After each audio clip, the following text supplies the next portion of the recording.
ఈవిడ ఏదో పార్టీలో పొజిషన్ కోసం మాత్రమే ఇలా మాట్లాడుతుంది, లేకపోతే మాకు లేని అవసరం ఈమెకెందుకు అని మీ పార్టీలో కానివ్వండి, లేకపోతే అధికారంలో ఉన్న పార్టీలు కానివ్వండి ఇట్లా మాట్లాడుతున్నారు. దానికి మీరేమంటారు? ఇప్పుడు మా పార్టీ వాళ్ళు మాట్లాడుతున్నారంటే నేను చేస్తున్న పని ఓర్వలేక మాట్లాడుతున్నారు కావచ్చు. పక్క పార్టీ వాళ్ళు మాట్లాడుతున్నారంటే నేను చేస్తున్న వాళ్ళ వైఫల్యాలను ఎప్పటికప్పుడు ఎత్తి చూపిస్తున్నా కాబట్టి వాళ్ళు తట్టుకోలేక నా మీద అలాంటి మాటలు మాట్లాడుతున్నారు.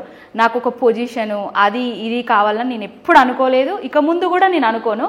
కేసీఆర్ గారు ఎవరికి ఎప్పుడు ఏ పొజిషన్ ఇవ్వాలనేసి ముందే రాసి పెట్టుకుంటారు. ఆయన నా వల్ల పార్టీకి లాభం జరుగుతుంది అనుకుంటే ఆయన పొజిషన్ ఇస్తారు, లేకపోతే లేదు.